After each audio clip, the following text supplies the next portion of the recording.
Sophia had always been admired for her beauty. Since childhood, people showered her with compliments, and over time, this attention shaped her into someone who believed she was superior to everyone else. She never listened to advice, ignored warnings, and laughed at the fears of others. To her, the world revolved around her whims, and no one could tell her otherwise.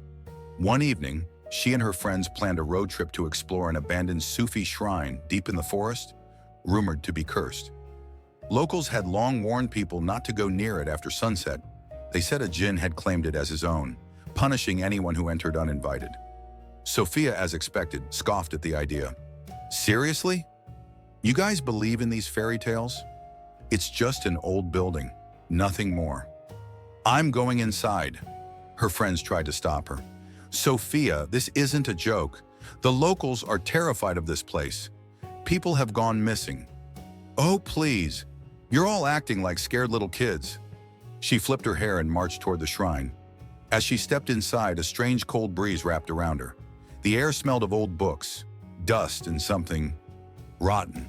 The dim light of her phone barely illuminated the space, revealing ancient calligraphy covering the walls, cracked and faded over time.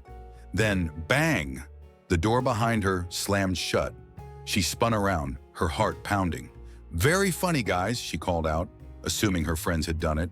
But as she walked toward the door, a deep whisper crawled through the air.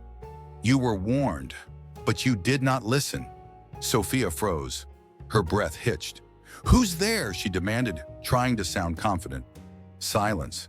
Then from the far end of the room, the old mirror in the shrine fogged up, as if someone had just exhaled against it. Then slowly, words began to appear. "Leave!" Sophia's stomach twisted. She stepped backward, her pulse racing. "This is a prank. It has to be," she whispered to herself. But her own voice sounded hollow, swallowed by the eerie stillness of the shrine. Then she saw it, a shadow in the mirror, tall, looming, eyes glowing like burning embers.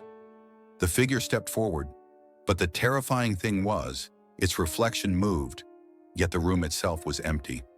Sophia turned her head in every direction. No one was there, but in the mirror, the figure was getting closer.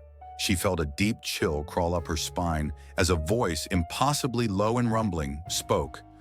"Your arrogance has brought you here, and now you will learn." The mirror shattered. Sophia screamed as the room tilted. No, the entire shrine was shifting. The floor beneath her felt like it was being sucked into darkness. The Arabic calligraphy on the walls began to glow with an eerie red light, shifting and twisting like snakes. She tried to run, but the shadows grabbed her ankles, pulling her downward. "Please, let me go! I was wrong!" she cried, struggling against the unseen force. Laughter, low, echoing, inhuman laughter, filled the shrine. Then just as suddenly as it had begun, everything stopped. The shadows released her, and she found herself on the cold ground outside the shrine. Her friends were staring at her in shock. "Sophia! What the hell just happened?" She looked at them, her face pale, hands trembling. She couldn't explain it.